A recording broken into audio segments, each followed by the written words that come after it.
for the victory lap, though. Whoa, whoa, they ain't never seen nothing like this before. Lit the room when I came through the front door. Ask me if I stress overcome, what for? All right, good morning, good afternoon, good evening, wherever you are in the world, whatever time you're listening. This is the Traw Archie Show. I'm your host, Traw, and I'm joined here today by my co-host, Archie. Yo, what's going on, everybody? What up, brother? Oh, you know, just another day. Another day. Another dollar. Living. Breathing. Living and breathing. Fucking. Lots of fucking. Good. Got a girlfriend now. Not just using your hand anymore. You don't have to work as hard. Oh my God. Oh my God. Starting off strong today, boys. Oh, man. Her parents listen to this. I'm fucked. You are fucked. Good job, buddy. Thank you. Well, we have a guest today, but before we get into that, I just wanted to say thank you to everybody who has shared the show. We really appreciate it. The more you guys share the show, the bigger it grows, the better guests we have on, and the more we spread this message of ours, which is that kind of that shut up and work mentality that we talk about, which in our day and age, excuse me, in this world, I don't think that there's a more important time for people to learn and embrace the shut up work mentality than there is right now. That's the thing. We all adopt the shut up and work mentality. You learn it. And this is our best way to spread that message. Fucking right, 100%. I think that a lot of people in this world are afraid to stand up and do the right thing and push themselves to be great. I don't know why, but I'll tell you this much. If you're somebody who's out there who struggles with the fact of you're not sure if maybe you need permission to stand up and be great and be your best self, I'm going to tell you right now, there ain't nobody coming to tell you that no one's coming to give you that permission. You have to do it for yourself. And if you think you're not worthy of it, look around. You are fucking worthy of it. 100%. All of us should be pushing ourselves to be our best every single day. Fuck yeah. Fucking right. Love it. Well, our guest today is a special guest. She is a badass. She's a moto girl. She does nails. And she's also and she is also an athlete for Cut Up. Everybody, let's welcome Britt to the show. What's up, guys? How are you today, Britt? I'm stoked to be here. It's a good time. It's a good day. Yeah. It's a happy Monday. It's a happy Monday. Happy Monday in the shop. Yeah. Well, we're stoked to have you on the show. We've been trying to put this together. I'm glad we finally got it done. I am too. It's fun to be here. I'm excited. Yeah, 100%. Guys, the reason why we brought Britt on the show today is because Britt has a very unique story that not a lot of people know about, and more people do need to hear it. And it's for one reason, because her story puts life into perspective for you. We all have our challenges. We all have our struggles. We all have days where we feel like we just can't keep going. We all get down on ourselves. That is human nature. It's a part of life. But that can be your struggle and your challenge and your hardships can be put into perspective based off of someone's story who's different than yours. Exactly. We all go through adversity. It's just if you choose to use it or let it control your life. Fuel. It's fuel, whether it's positive or negative, it is fuel. So it is your job to make it positive fuel. 100%. Absolutely. So I'm going to let Britt explain a little bit of what she has been through over the past few years of her life. And I want you guys to pay close attention to the challenges, the hardships, the struggle, the emotional pain. And I want you to think about the next time you're thinking you're having a hard time in your life, I want you to think about the perspective of how good you really have it. So I'm not going to say any more, and I'm going to let Britt roll right into it. So, a couple years ago, 2018, I got a really bad kidney infection, and it just, had a fever of about 105 for about a whole week, and they just couldn't break it, couldn't get me on the right antibiotics, and so it just really attacked my body in just such a scary way, and I thought I was doing fine. A couple months later, I just kept getting more and more sick and dropping weight and just couldn't find anything that was helping. I was getting test after Wait, test. so I'm sorry, I don't mean to interrupt you. No, You good. so were you in the hospital this whole time? So I wasn't in the hospital the whole time, but so when I had my kidney infection, yeah, I was in the hospital the whole time. Just every day trying to get fluids because I couldn't eat anything, and just really struggling for that week. But after that, it was every couple weeks I was going into the hospital. So And I wasn't how there. long did this go on for? So this went on for probably about 6 months or so, that I was just every couple weeks heading into the ER because I was way too dehydrated and couldn't get enough, food in me. I was dropping weight. I was throwing up way too much. Just like things were way bad, but nobody could figure out what the hell was going on. And how much weight did you drop in that time? So after high school, I was about 120, 125, and I was dropping down to about 100 and just like kept declining. I mean, at the first notice of dropping weight, I was down to like 110. I was like, that's scary, but it's still not like super red zone for me. I've been in that spot before.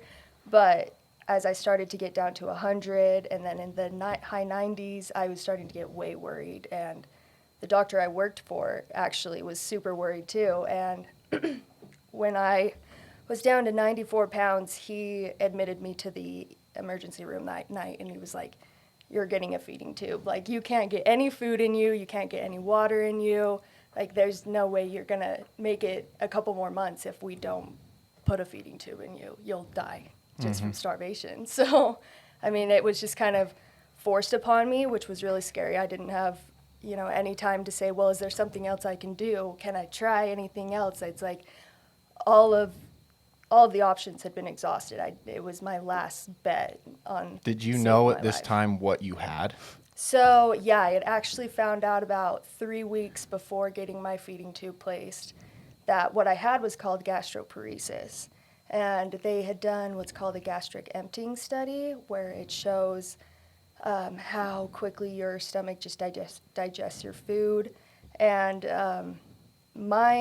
so it's a 6-hour test, and at 4 hours, you're supposed to have about less than 10% of food in your stomach. And at 4 hours, I had about 25% of food in my stomach. And so they're like, something's way fucking wrong with your digestive system. We have enough information. We're not even going to make you wait for the whole 6 hours. Like, we can clearly see you're going to be sick in the next 30 minutes. If we don't get you out of here, we've got our information, like, you can go. And the whole fucking rest of the day, I was just puking my brains out. Ugh. Because they have to feed you like radioactive eggs so they can like see it transfer down and just, it's so fucking nasty. So nasty. But So what's it called again? gastroparesis. Gastroparesis. Yeah. Okay. So it literally translates to paralyzed stomach. The paresis is the paralyzed part, and then the gastro means stomach. So just So everything. basically, you cannot digest whole food. Right, yeah, so no whole food can like really digest, and if I eat whole food, it'll just sit there and stock up in my stomach and just ferment. That's all it does. It doesn't go down, it just sits there and rots, and so I'll get so sick and look like I'm 9 months pregnant because I'm bloated as all hell, but it's just gases from rotten food just hanging out.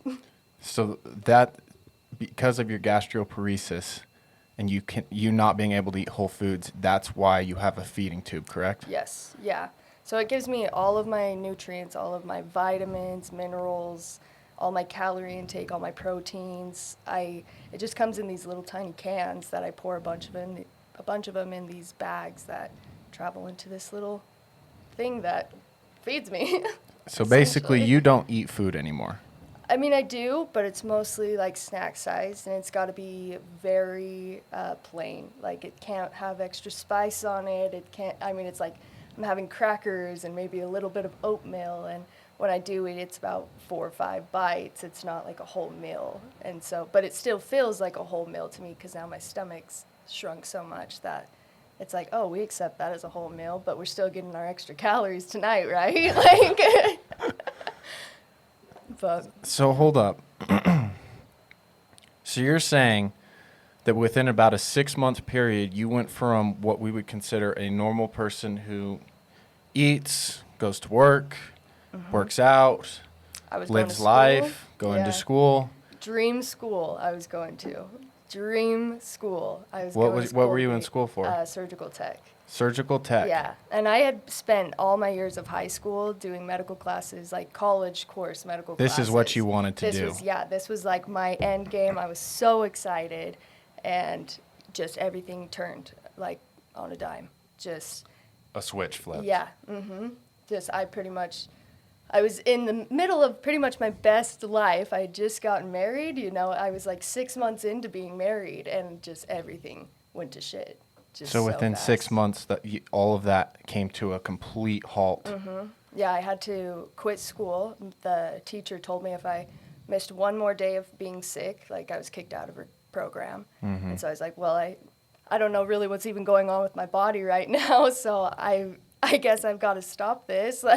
And so I was actually on medical leave for a while, but when I came back and told her it's a chronic illness, I'm going to have it forever, she was like, yeah, you're done here. And so that completely crushed me, because I was like, what am I going to do with myself? I've done all this schooling, I've spent all this time working in the medical field, and now like my dream I can't do anymore. Like, what the fuck? And so I was really down on myself for a long time, because I'd spent years and years just so excited to finally like be reaching that point, like, oh, I'm growing up now, I've got my schooling done, just and like everything just came to a crashing halt. And then on top of it, I'm so sick, not knowing if I'm even really gonna like be able to be living in 6 months, what is all the cause? And it was just a really scary time in my life. I was not doing good mentally, and physically I was even worse with being 90 pounds. That's insane. I couldn't imagine mentally how tolling that would be. Yeah. Britt, you're 23, right? 23. So yeah. you were 20 when this happened. Yeah. So I was 20 years old when all So this was going think down. about that for a second. You spend your entire high school career doing everything you possibly can to set yourself up in life to be successful, to live out your dream. And that dream comes to a halt. And it's not anything you did on your own. You didn't self-sabotage. It was just a random act of God or the universe or whatever you want to call it that decided, nope, sorry. Life kicking you in the ass, and there's no going back. And then on top of that, it's not it's a chronic illness that you have to live with for the rest of your life at 20 years old. Yeah, to hear you'll be eating off of a feeding tube for the rest of your life. Like, I still kind of think, wow, when I'm 26, I'll be on my tube that'll be almost 6 years. Like, Yeah. damn, just to think about, I'm living with this now forever. Like, what is my forever even really looking like? But I've learned how to use it better in terms of I can choose to live my own way, and if I can use my day to do something productive, something fun for myself, something that I want to fucking do, then I go and do it. And, if it knocks me down for a couple of days after, then I have to live with that. But I just got to keep pushing myself to know, like, you can do hard things even though your life is a fucking shit fest right now. Shit fest is a nice way to say it. Everything you just said right there, when me and Traw were talking about bringing on athletes, that is the reason you were number one. Your whole mindset with your life, everything you just claimed right there, like you switched it. You're like, well, it's my life. I have to live with this, and I'm going to choose to be happy. Yeah. I mean, I just knew that if I sat there, because for the first several months of having my diagnosis, I didn't know what to do. I'd sit in bed all day. I was so weak, so tired. I couldn't lift a fucking milk jug off of a countertop. It was crazy. And so it's like, I can't sit here and dwell on this all the time. And like, wow, this is my life. What am I going to do? And I had my days. I would cry and cry. Like, why would I be put in this position? Why me? I had everything going for me. What the hell? But then I don't know what clicked. All of a sudden, I was like, you know what? If you're going to sit here and dwell in this, then do it. You're going to fucking put yourself in this depressed-ass mood for the rest of your life. You're never going to get over it. Like, you're never going to be happy again. You're never going to be Brit again. So have fun being that little rock over there. But something switched, and I was like, get the fuck out of bed. Let's go put in some work. Let's try to move your body around a little bit. And the more I started to do that, the more I saw the serotonin popping through, and like, wow, there are things I can do. Yes, I have to kind of alter them a bit for myself, but like I'm doing something for myself. And it was a time I didn't think I'd ever be able to do a lot for myself, because I had, you know, nurses coming into my house every day to change my dressings and to help with my feedings and to take my blood pressure, and just, it was always, I had other people doing my stuff for me. And so it was nice to finally have this like independency, I guess, over my life again. So you see that she said something there. It was everyone was always doing something else for me. I think you said I couldn't do anything for myself, right? Mm-hmm. That's where when I talk about controlling what you can control, right? You couldn't control any of that. Mm-hmm. And it's funny how in life there is a direct correlation between happiness and healthy. Go out in the world and find one motherfucker who is healthy and living, and ask them if they'd be happier if they weren't healthy and living that lifestyle. I guarantee you will not find one fucking person in this world. Mm-hmm. Absolutely not. And and what Britt went through and that mindset shift, because you got to think that's months of depressive state. That's months of not being able to control anything. When I talk about controlling what you can control, we can control the water that goes into us. We can control the food that goes into us. We can control how much we move our body, and we can control what we're putting into our brain. Quite literally, all of that was stripped from you. The few things in life that we can control, that was stripped from you. Yeah. But you had one thing left, and that was what you were putting into your brain, the thought process, right? Yeah. That's a scary place to be. It is. Well, and especially you have all these other people around you saying, you're too young to have this going on, or are you doing this to yourself? Or, you know, just as a woman, so many people think when you start to lose weight that, like, you're doing something to yourself in order to do that. And it's like, no, I'm really fucking sick. Like, I don't need a hamburger, thank you very much. Like, I need help. I need somebody. I need a shoulder to cry on. I need, you know, advice that's not, you need to eat more, or you need to do this. You should try yoga. You should, you know, it's just like, fuck. I just need people to be there for me to lean on and a shoulder to cry on if I needed it, instead of all this awful advice all the time. Just. So on top of everything you went through, you had certain people thinking you were sabotaging yourself. Yeah. Let's call it what it was. lose weight. People thought she was anorexic. Yeah. Oh, 100%. Which anorexia is a real disease, but that is not what you had. Yeah, and it's 100% a real disease. And it's obviously you fit the profile for it. Yeah, I had fit it perfectly. I mean, people would see me eat, but then all of a sudden I'm this tiny little thing, like, oh, are you bulimic? Are you, what's going on? And even people in my family, my parents, and people I was really close to were like, what are you doing to yourself? And it's like, I love to eat, man. I'm not going to fucking I'm a toss foodie away at heart. Yeah, I'm not going to just fucking toss away a burger for nothing. Like, it was really hard to be going through something so fucking trying, and then to hear people that you counted on so much saying those words to you, or like just saying, wow, you're too tiny, or just things like that. And it's like, I know I am. Thank you very much. I'm trying to work on it. Like, I don't know what to do with that. Like, it was hard to hear that on top of all of the self-sabotaging thoughts I already had. And so I think this is very interesting for one reason.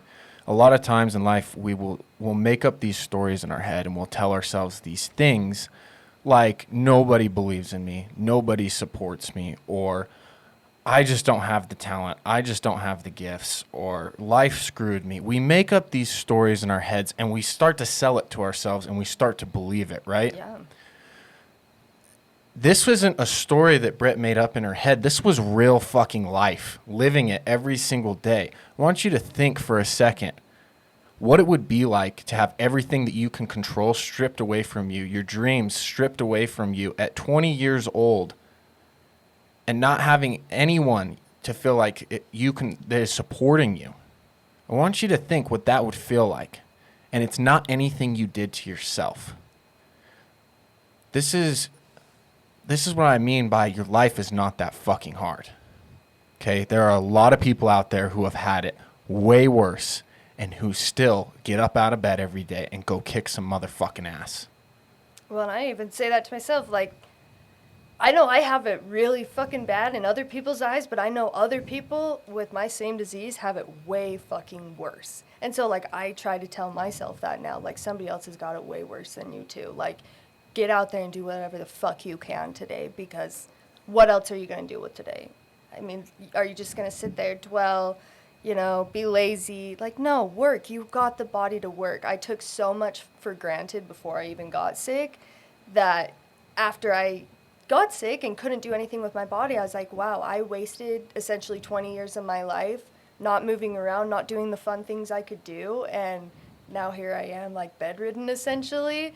But after I could eventually get up and get moving again, it was like, all right, you're not wasting another fucking day. Like, you know what things you can do now. What if something else happened tomorrow that disabled you, quote unquote, more, and then you really can't do those things anymore. Like, get the fuck out there and do whatever you can today with your day, with those 24 hours. Like, put in work, just whatever work that may be. Start living again. Yeah, start living. Take, you know, your life, live it to the max. You only have so many days in your life, and that's what's sad is people don't use them in the ways they should. What you're talking about is that internal conversation, that internal dialogue that's going on. It's perspective. Yeah. It's you talking to your weaker self and saying, "Listen, motherfucker. This is not who we are. Yeah. This is a point in our life. This is not the destination. This is a stop. It is a roadblock. But it will be your final fucking destination if this is where you decide you want to lay your roots, which is totally fine. It's your fucking life to live. It is your life to live. But you have to understand that you're choosing to stop because things got hard. Yeah. Yeah. You're the one making the decision. No one else is making it for you. And this is where most people fuck up everything. They fuck it all up because they allow themselves to get down on themselves. Well, and it's really just pushing that extra couple steps. I mean, I could have quit when life was hardest, but instead just kept trying to think more positively. Like, maybe you'll have a better day tomorrow. Maybe it'll just be a little bit easier tomorrow. And eventually those tomorrows got easier, and it was easier to handle days. But it's just, you've got to kind of give yourself that positive push too, that you can make it through those hard times and those hard days. Just keep telling yourself you can, otherwise you're going to just stop, dead in your tracks, like you said, and not keep working and just stay stagnant, stay sad, stay, I don't know, in a bad place in your life. This is the thing. Everything you do has momentum, and everything you do is a compounding effect, right? Had you decided, this is it, I'm done, every day is going to be shit from here on out, it's not that you're just having one shit day. Those shit days are now piling on top of each other and becoming shittier and shittier and shittier. And the opposite is actually true. Even though today was shit and you say tomorrow's going to be better, well, then when tomorrow's better, okay, tomorrow's going to be even better. Great. Guess what? That has compounding effects as well. It doesn't mean you're not going to have shit days, but it means your good days get better each time. And if every time in life something is hard, and you stop and throw your hands in the air and cry like a little bitch, you're never going to get anywhere. Yeah. You are literally never going to get anywhere. Britt, your dream was stripped from you.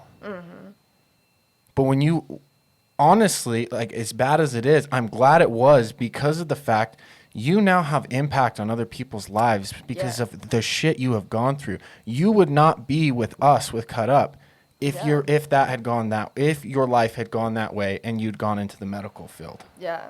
Well, and I'm glad I did start to share my story, on social media, because I didn't realize how many lives like I had touched, showing them how, if you just work a little bit, you don't have to break your back every fucking day, but just put in a little bit of work for yourself, just a little bit of something for yourself, some self-care, anything, it'll really start to pay off as you go down the road. And so it's so nice to, like, get messages from so many women that are like, you know, you're so inspiring. I could never have imagined myself like starting to do stuff until I saw you with all the things you have going on, still working your ass off and like coming out and putting on a show and doing great. And it's crazy to see that now. And so I'm glad I can be that inspiration to so many people.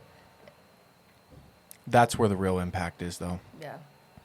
Living your life to the fullest and sharing it with others and shining your light down on them, that is where the real impact comes in life, I feel like. Yeah. Because if that hadn't happened to you, all those lives you've touched, whether it's 5 or 500 or maybe going to be 5,000, that their lives would not be touched. Their lives would not be impacted. Yeah. See, this is why I believe everything happens for a reason. And I definitely believe that a lot now too. I mean, at first, when I first was diagnosed, it was, why the fuck is this happening to me? But it's like, now it's more of a, why not me? I can use this to teach. I can use this to help others see invisible illnesses as not so invisible. And just, I can really help educate others. And I'm glad I have that mindset now, that it's not the why me, it's the why not me now. And why can't I show people what this illness can do instead of what it hinders everybody from doing? So I love that. There's a quote that I love, and it's, if not me, then who? If not now, then when? yeah. And I use that quote when things get hard for me. I play it in my head on repeat. If not me, then who? If not now, then when? Because what you're doing is you're accepting the responsibility and you're taking action. Yeah. Everyone is given a gift, multiple gifts sometimes, and everyone is meant to impact certain people. That's what makes this world go round, is, Alexi, you are meant to impact certain people's lives in your lives. Britt, same for you, same for me, same for B-Man over here. And if you're not living your life to the fullest, you are denying certain people that impact on their lives because you aren't living yours to the fullest, which means you may never meet them. You may never touch their lives in a way that they need it. We are an ecosystem of people. We need other people. And at certain points in our lives, there is one other person in this world that we may not even know who's going to say something or do something that is going to impact your life and change it forever. I mean, I have people from the UK who message me and are like, That's fucking incredible. That have gastroparesis and are like, I love to see your stories. I love to see, even your hard days, because it makes me feel like I'm not just out here on my own anymore, because I know what that place was for them when they were first diagnosed, how alone they felt, how people don't really trust them and what they're saying, how doctors sometimes don't even trust them. And it's just, I know how scary it is to feel that way. And so I'm glad I can be that helping hand for those people, even if they're hundreds of thousands of miles away. It's just, it's so crazy. It's so nice, though. I'm glad I can be there for them. It's incredible. Yeah. You touch more lives than you know. And I think I'm still trying to realize that. You like, going through your journey has moved me. It touches me when you make a post and you put all your thoughts into your caption. Like, that truly inspires me. I love it. No, Britt, you were given a gift. Yeah. You have this uncanny ability to connect with other human beings on an emotional front that even people who are emotional can't do. Yeah. Because what it is I think that you are at a point in your life where you're so level-headed and you have so much emotional maturity that you're able to touch people's lives. Yeah. It really is a gift. It, in my opinion, is the same on it. I think it's a gift. I mean, I had to grow up a lot in the last 3 years and figure out a lot of emotions essentially on my own, because I didn't feel like I had the greatest support system. And so I definitely feel like now I am at the most level-headed I've ever been in my life, and feel like I can give that great advice to others who need it, and be that person, that inspirational person for others to look up to. And I'm glad I'm at that place and not that place I was, a year ago sitting in bed crying my eyes out anytime somebody would ask me, "Are you okay?" And it's like, yes, and then no, and just crying. But just, I'm glad I'm not there anymore, because I just want to cry for that poor sad sap that was a girl back then. But I'm glad I've made it to this space in my mindset. It feels good. You flipped the page. Yeah. On to the next chapter. I did. I definitely did. It was time to grow up and get out of the sadness. See, that's all it was. It was a chapter in your book. Yeah. And it was the biggest, most important chapter in my book. I learned a lot of lessons from it that I absolutely needed to learn. I needed to know, all that pain, all that sadness, all that anger, just so I could be the person I am today. And I'm glad that I had all those experiences, because I definitely wouldn't be who I am without them. I think sometimes in life we're given extreme challenge under extreme circumstances to help prepare us for something later in life.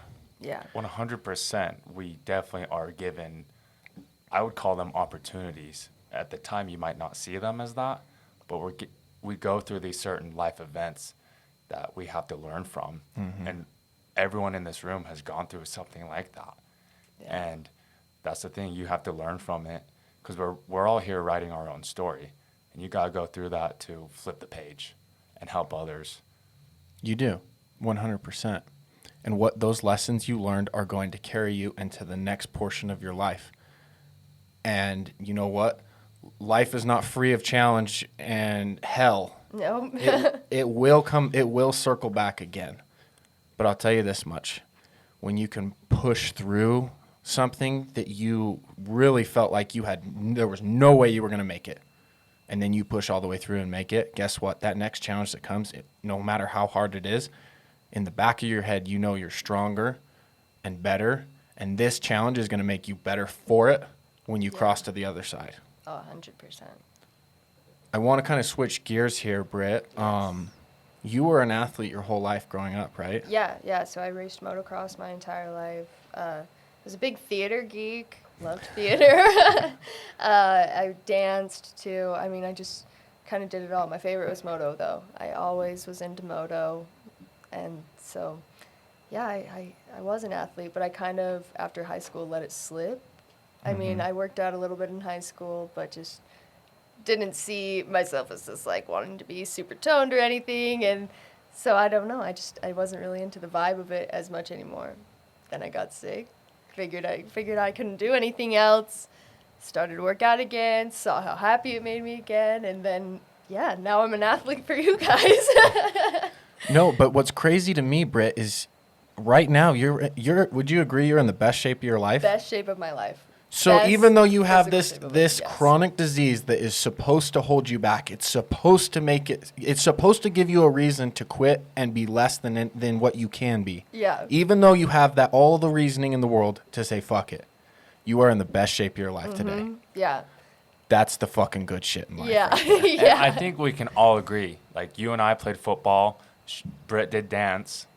You have to be in shape for all of those things. But Yeah. You do. now I'm in 10 times better shape than I was when I played football. Isn't that fucking crazy? Yeah, like we had to do so much fucking work on drill team. Oh, and yeah. I was Drill is not easy. I near remember what we had football practice, and the drill team was going harder than us. Yeah. It's like, fuck, I couldn't keep up. That is the craziest shit, though. And when you're young and you're playing high school sports, oh man, the opportunities that I let go because I wasn't willing to push myself. Yeah, same here. It is a little bit regretful. A little bit regretful. Yeah. But I'll tell you what, it was a teaching lesson. Because I hold on to that little amount of regret I have from not doing what I wanted to do in high school, which the way I'm built, I'm tall, I'm big. Like I am built to be a defensive end or a tight end. I'm quick, everything. And I gave it all up because I wasn't willing to put in the extra work. Yeah. Well, that's what's hard about high school is you're still trying to figure out your whole fucking life. Like, You are. Do I want to party for a few years or do I want to go to college? And like, I don't know. You kind of got to figure it all out. And so. See, but I don't think Yeah. I still don't think I have it all figured out. Oh no, I don't even have it all figured out. I don't But think this- you do. Do you Yeah. ever figure it out? No, I think you'll be like, just- we'll be on our deathbeds. Like, so did I get it right? Like, See, but I think that's where it's like, I'll tell you, that's what I was getting at with the regret thing, though. I know what regret feels like, and I don't ever want to feel it again. yeah, So I feel like even if I don't do every single thing I want to do, if I gave when I'm on my deathbed, if I know I gave it my full effort, like sincerely, I can tell myself, bro, you literally gave it all. You left it all out on the field. I'll be okay. Yeah. There will be no regret yeah. at all. Not everybody can do every single little thing they want to do in their life. But I don't even think it's about that. I think it's about Yeah. the constant chase and pursuit of trying to be that person. Exactly, yeah. And as long as you're just trying to chase the dream, do fun things with your life, and if you're happy at the fucking end of the day, then I'd call it a good fucking day. Would you say you're happy right now, Brett? Yeah, I'd say I'm in the best physical, mental, emotional state I've ever been in. So I am proud to say that because there's been several times I was not okay, and so it's like, wow, you're making it to happiness, boo. I think that's a good thing, though, when you can look back on yourself from last year or the year before that or the past 3 years. I Yeah. think it's a good thing when you don't recognize the person that you were and Yeah. you don't resonate with them. Yeah. Because that shows growth. Hopefully it's in the right direction of growth. Let me put some quotations around this. We want to be moving forward, not backwards Yes. here. You want to be looking back and not recognizing them because you've grown so much over a period of time. Yeah. Well, and that's, people will tell me, like, man, you're just glowing. You look so happy. And it's like, I finally am. It took a minute to get here, but I finally am feeling good. Like, Yeah. And it's crazy how many people will notice, like, damn, you were pretty dull for a while there. Like, you were just, we could see you didn't have light in your eyes like you do now. And it's nice to hear that from others, just because I know how I'm feeling on the inside too, which is so much better. And so to hear it from others who also see the happiness and seeing me radiate that to them, it's just like, oh, yes. Yay. You went from surviving to thriving. Exactly. Yeah. And I was solely trying to survive for so long, and it was hard. And so I'm glad I'm finally thriving and enjoying my life and not feeling like I'm having to try so damn hard every day just to even get out of bed. Yeah. It's pretty incredible, though, where you're at. You and Austin have been married for how long now? Almost 3 years. Almost 3 years. Yes, You and guys together just almost got 5. into your own house, right? Yes. Yep. Got into your own house. You just started your nail business. Yep. Just started my nail business. Okay. You're also a part of Cut Up, which we all know Cut Up is going to be a fucking massive company someday. Booming. Be making Nike look small. Yeah. We like it. People will laugh at that. Laugh now, You motherfuckers. fucking laugh. I'm going to laugh all the way down to the bank. You laugh, I'll use that as fuel.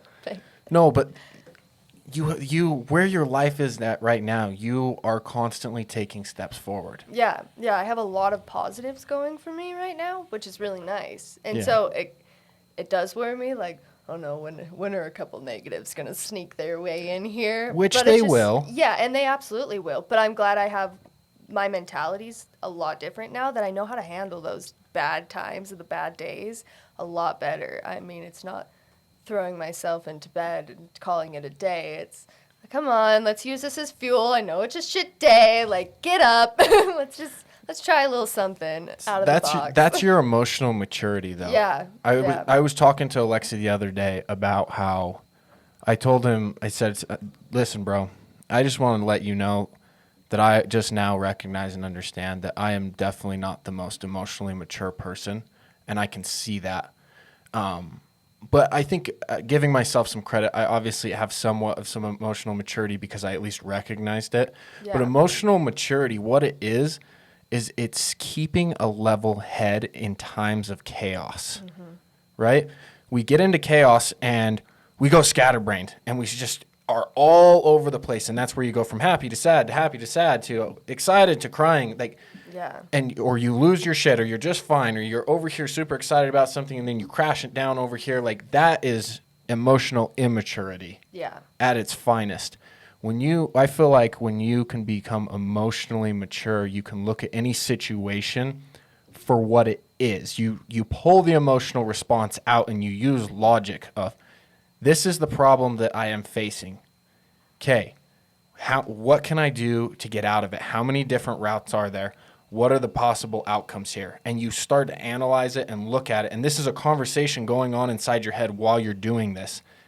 And you are looking at it very logically. Okay, I need to take this step next because that's going to move me in the right direction. And then you take that step, then you take this step, then you take that step, then you take this step until you work your way out of the problem. That's something that I'm working on as a human being. It's important to recognize the things you need to work on, or you will get sucked into this drain where you're constantly falling. It is important, and that's the thing. Like, we all have places to improve, and you always will be. You can always be better. You'll never be perfect. You have to look in the mirror and say, I need to improve right here, and make a plan and execute on it. Don't think you're perfect. If you're not perfect. Well, and the biggest no thing one's is, perfect. You won't be. Yeah. And the biggest thing is saying, I need to change these things, not the world wants me to change these things. Because if you sit there and think, oh, all these people are staring at, this one picture on my Instagram. I'm sure I don't look great, blah, blah, blah, blah, blah. I'm sure they want me to change this, blah, It's just like, no, you need to make that decision for yourself and not have other people, make that final last comment that sent you through the roof or whatever. Like, put in the work for yourself. And I like not how you for said. others. I like how you said that though about Instagram. I think we've all actually. I know we've all done this. When I probably even up till about a year ago, when I would get on Instagram, I looked at these high-level entrepreneurs and businessmen, and I would think to myself, like, I want to be Andy Frisella. I want to be Ed Milet. I want to be this person or that person, right? In my head, I was looking at their lives, and what I was saying is, I don't like my life. I want their life. Here's where you have to understand. Instead of saying, I want to be this person, I want to be the next this person, you need to start saying, I want to be the next Taylor Clark. I want to be the next Alexi Archibald. Yeah. Because then what you're doing is you're giving yourself permission to go out and chase your dreams. Yep. And you are no longer concerned with the opinions of other people. And more than half the time, you are creating those opinions in your head. No one even said them to you.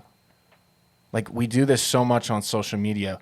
We start this conversation in our head, and again, we sell it to ourselves like it's fucking reality, and it's not. We create these stories in our heads that are false. They are. And it just gets worse and worse the more you dwell on them. You have to cancel that shit and just be you. Do you, boo? Exactly. Do you, boo? Yeah.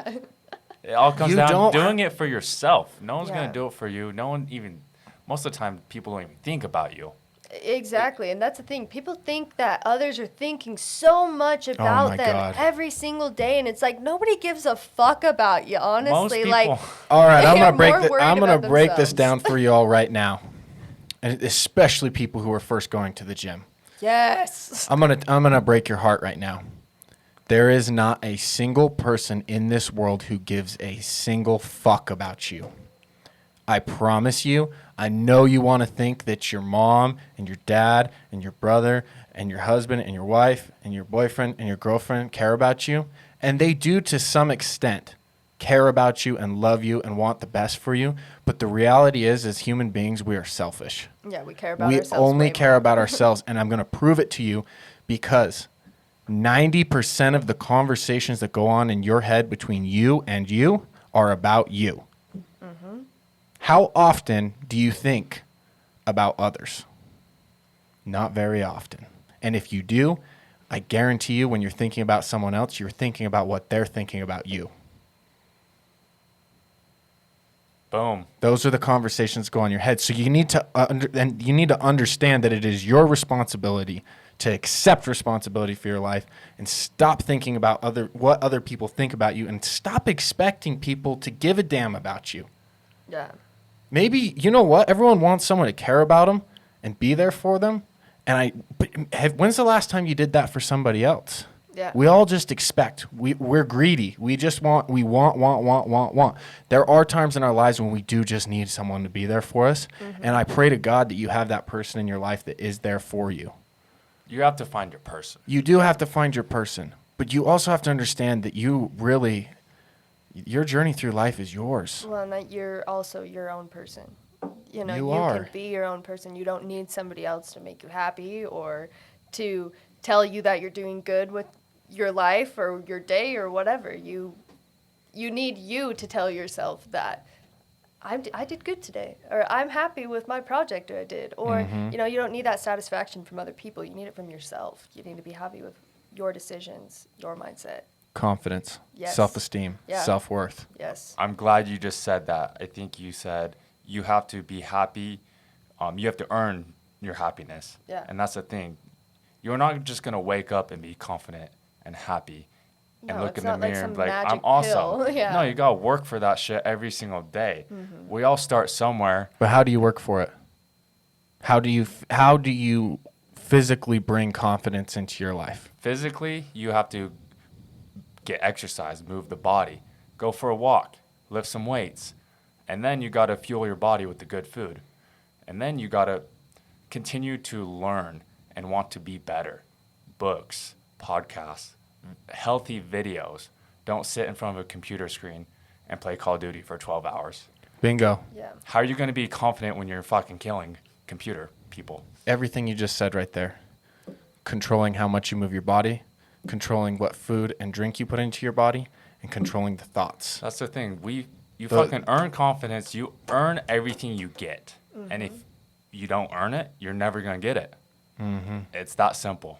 But it's also not something that you can just do for 30 days and then it's there for the rest of your life. Yeah. Hell no. No, it's an everyday feat. Like, you constantly got to be telling yourself, like, you're worthy of all the things that come your way. Like, While still putting in the work. Exactly. Yeah. Yeah. But just, yeah, you've got to put in that work. Because, yeah, sitting there saying in the mirror, I'm worthy of all the things that come to me. I am, you know, your daily affirmations. The self-love talk. Yeah, it's like, talk to yourself with self-love, but also make shit fucking happen, because Yes. talking to yourself isn't going to do anything. I talk to my dog every day, but he's not turning into more of a person. Like, what? Fuck, that's the best analogy I've ever heard for it. That was great. I mean, it's just, you got to work hard to get yourself to a more confident level. And it's, I mean, so many people look at people that go to the gym often or every day and are like, they're so confident with themselves, you know, because they can post a picture and a tiny crop top and shorts. And it's like,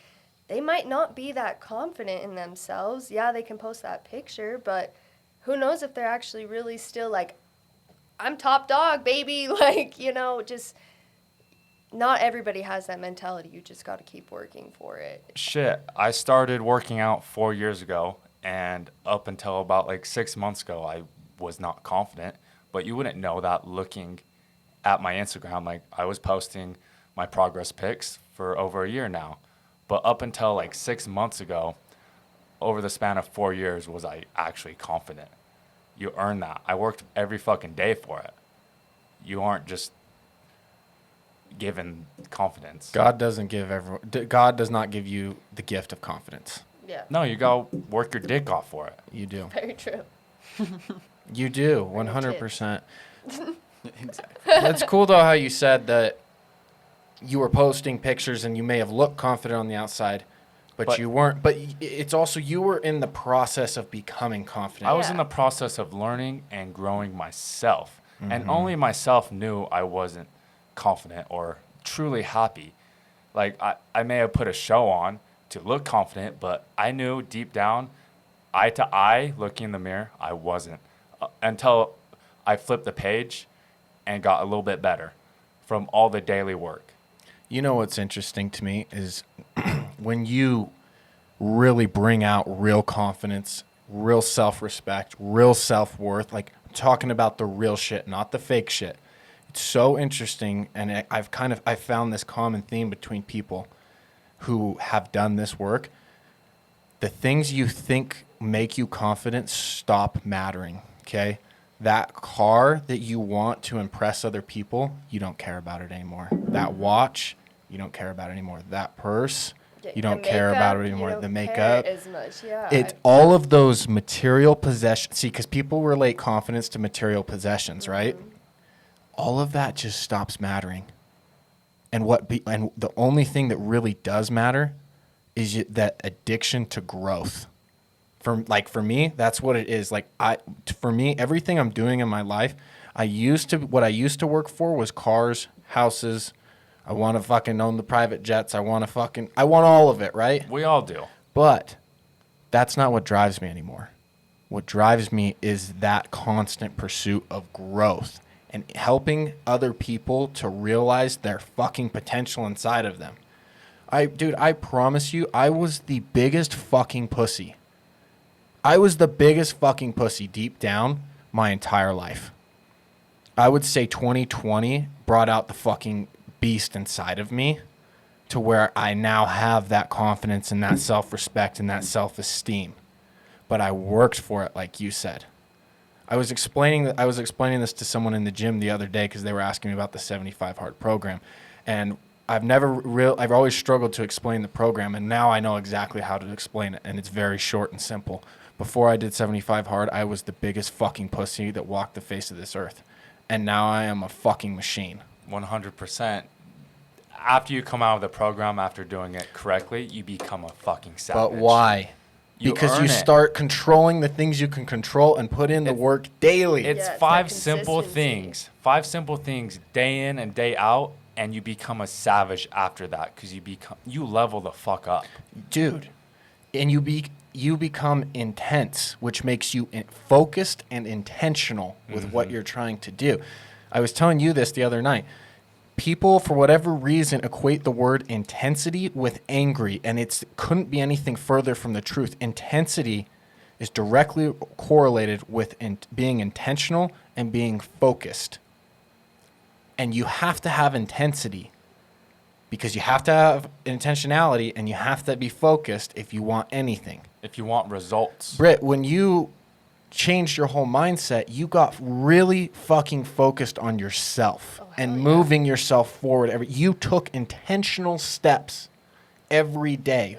Whether you knew what it was going to work or not, you just intuitively is like, I have to do something. Yeah, I'm going to go do something. Yeah, well, because I felt like if I stopped, I'm going to be right back at day one. Yeah. Like, I'm going to be right back in that awful place I was already in.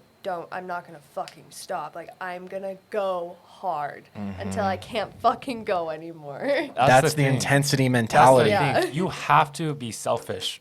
Yeah. In When you're times of going your life. through this journey, Yes. especially at the beginning, I can't tell you how many family parties I missed or I was late to. They're like, where are you going? I'm like, I have to go to the gym because that's the thing I have to check off every single day. And you have to be selfish to get what you want. You do. Yeah, people think Do it that for the gym yourself. can just be kind of like a hobby, but for people who really enjoy it and love it so much and are doing those types of programs where you know there's going to be so much growth coming out of them, it's like, no, I've really got to take this time for myself today, just as somebody else would with getting their hair done or a nail day. It's that time to relax, to reset, to fucking get your mind in order. And people kind of like brush it off a lot when you're like, no, I've got to go to the gym. Well, you don't have to. Well, no, I do actually. Like I'm Legitimately, I'm I grinding have to. here. Like, yeah. That is my me time. And it's not just to get bigger biceps. It's mentally keeps me sane. If I don't go hit the gym, I'm mentally fucked up. It's a daily cleaning of the cobwebs. 100%. There's so much shit in this world, so much garbage that goes through our ears and our eyes and our bodies. That's where people find a safe. That's why people find a safe haven at the gym. Is for that exact fucking you reason. have to have it clears your the cobwebs outlet, every day. Your daily outlet. You do. Well, when you realize how much better you feel after, like, it's almost like those nitpicky things that have been bugging you all damn day that were just pissing you off, just kind of went away after the gym. You're able to control them better, figure out a better situation. It's crazy how much just, even in quick 45 minutes, hour can just send you into the right directions. It's a lifestyle for a reason. Yeah. Mm-hmm. It absolutely is. And it's a good lifestyle. It is. Best in my opinion. It's a healthy outlet. Yeah, it is. Because, like, I mean, I could have chose to like drink my sorrows away or something. It would have been an awful time, but I mean, no, I was like, let's go to the gym. See, but you have, it's just about identifying what you need to do for yourself, right? If you haven't, if we were talking with someone who had an alcohol problem, what we would tell them is, you need to give it up, okay? You have a fucking problem. It's causing you to fuck up here, here, here, and there in your life, right? Yeah. It's the same thing here. You know what? You've been down for a long time now, and I can see it in your eyes. Yep. I don't know what it is you need to do, but you need, whatever it is that's calling you deep in your soul, you need to go do that. Yeah. If that means you need to move halfway across the world, fucking go do it. Yeah, get some adventure in. Like, we all have certain things we need to do. For me, mine is I have to go to the gym. I legitimately have to work out twice a day. It's just who I am. I have to stay on diet. I have to make sure I'm drinking the proper amount of water. I have to be feeding my brain with books and podcasts and good videos, like you said. And then also another part of it for me is I have to take breaks from drinking alcohol, because what alcohol does to me is when I drink it for a prolonged period of time, talking every weekend or at least twice a month, whatever it is, my anxiety and my depression rises. But that's the thing. You've recognized that. Correct. And you know what you need to do. Correct. And then I take intentional action of doing certain tasks every day that help to make sure I stay on the path I need to stay on. But again, that comes down to being very aware of yourself and what it is that you need. I'm sorry, but a bubble bath every single night is not going to fix your life. And that's the thing. You have to... While you sat in bed for the rest of the day as well. Like, that's not going to fix your fucking life. It may be one thing that you enjoy and gives you peace, and I'm all for it. But also, it's the same thing as trying to speak affirmations into reality. Now, I'm 100% all about positive talk, and I'm all about speaking the things you want and acting like you already have them. But I'm also about the fact that you have to put the work in behind that. Mm-hmm. It's a dual process. If you only have one, it won't work. Actually, that's not true. If you're only doing work, it will still work. Yeah. You fucking earn the shit. Yeah. It's that simple. It is that fucking simple. You earn the fucking shit. Find what you need to do. You'll learn eventually. You just have to search, and then you put in the work. But I promise after it. I promise you this though: if you don't know what that thing is, you need to get healthy. Because getting healthy will 100% of the time help you figure that out. Mm-hmm. I've never met a person who doesn't tell me the gym changed my life. And it changed my life because it helped me realize I need to leave this shitty relationship and I need to go back to school and I need to start this new adventure in my life, or 100 different other reasons. But at the core, people who get healthy and take care of themselves will always find a direction to go in life, whereas other people sit stagnant. Drugs aren't going to do it. Drugs aren't going to do it. Sex isn't going to do it. Alcohol isn't going to do it. Going out in the wilderness and fucking dropping acid for 4 days straight, I promise you, is not going to fucking help you find your purpose in life. The drugs are going to tell you you have this purpose, that you need to fucking walk donkeys up a mountain. But that is not your real direction in life. That will fuck you up even more going into it. I've been there. I've done it. You're put in a bad place. The gym. That's where it started for me. I didn't know what the fuck I was doing. I picked up a dumbbell. And the next day I picked up 2 dumbbells. Like, I learned over the years, and now I fucking love it. My life is dramatically different. Shut up and work mentality. Do you guys think we had any fucking clue what we were doing when we started this podcast? Do you think we had a plan? Do you think that we had someone to tell us, here's how you do? You guys, no one told us you guys should start a podcast, and here's the 5 steps you need to take to make it a successful podcast. No, it's trial and error. Fuck no, dude. We said, okay, today's the day we're doing it. Brayton, show up, get the shit recording. We're going to put on the headphones and start talking. And that's how it went. And that's how we roll. It's a shut up and work mentality. I know that we're going to improve. I know we're going to continue to get better. But what most people do is they plan and they strategize and then they rethink the plan. Then they throw the plan out. Then they shelf the idea for a while. Then 3 years down the road, they think about, well, maybe I should pull that idea back off the shelf and dust it off. They look at it again. I just don't know. I don't really know what I'm doing. I don't have any money to do that. I don't have anyone to tell me how to do that. Motherfucker, you have the idea. You have the want. You have the will. Go. That's the thing. You'll never fucking know if it works or not. Just fucking do it. You have an idea, run with it. This world would be we would be a much happier species if people would just take action and do it. Stop thinking and do. Turn your fucking brains off. And just work. The literally the whole reason why we struggled so much the first 3 months with Cut Up is because we constantly overthought everything. We would have 6-hour meetings where we wouldn't get anything fucking done. Because we were doubting ourselves and thinking about every freaking detail. And way too much. You know what it really came down to, though? We were scared of what other people would think. We were scared to fall flat on our face and someone watch us do it. But you know what?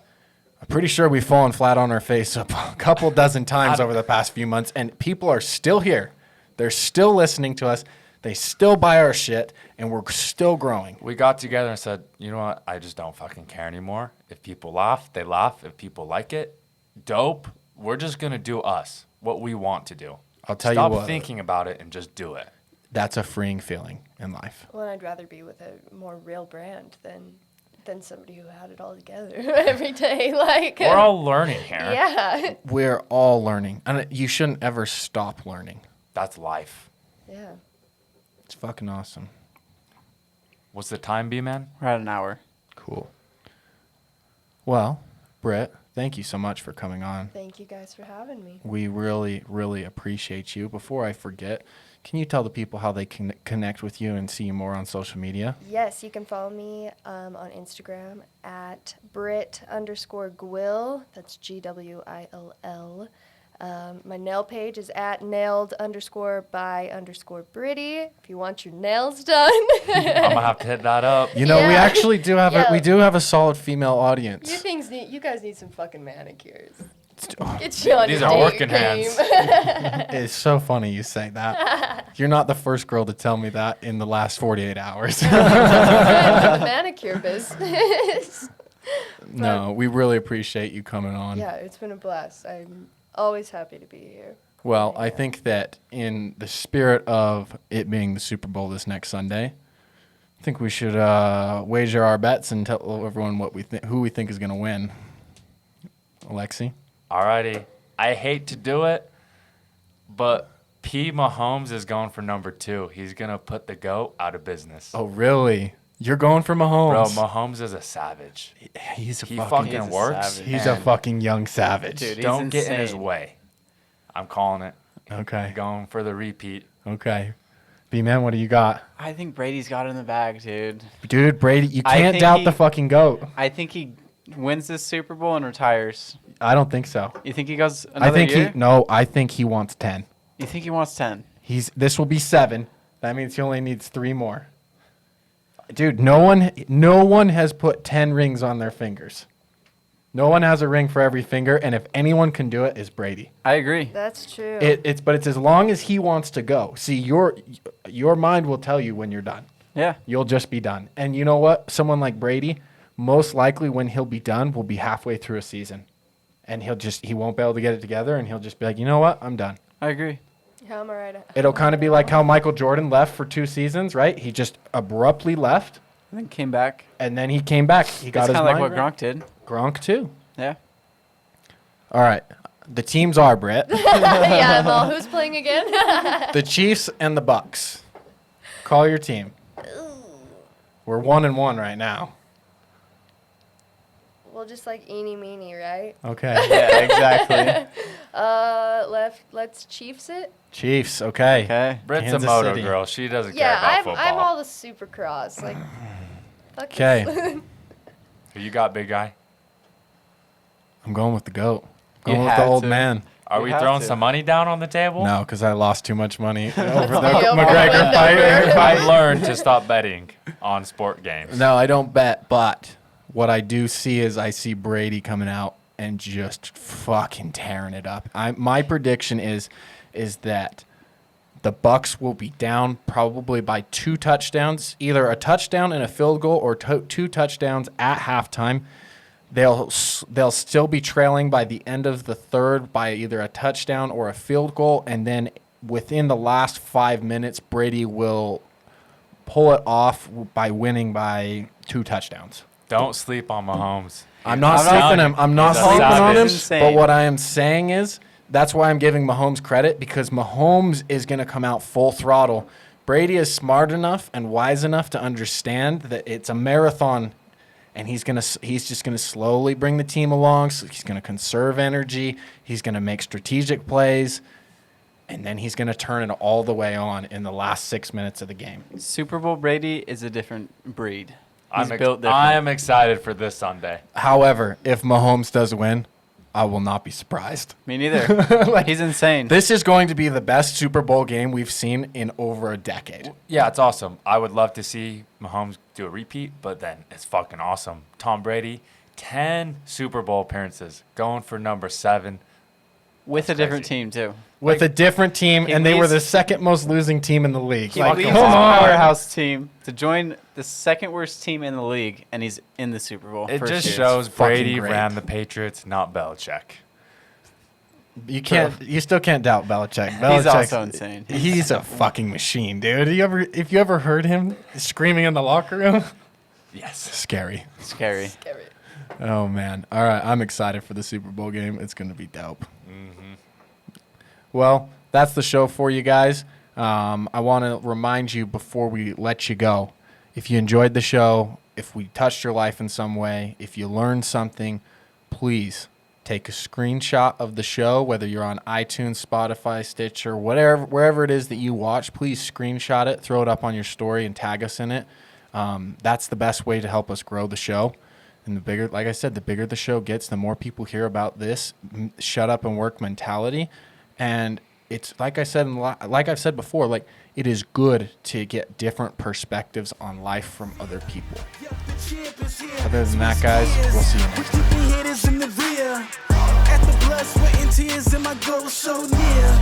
I see my victory so clear. I see my victory so clear.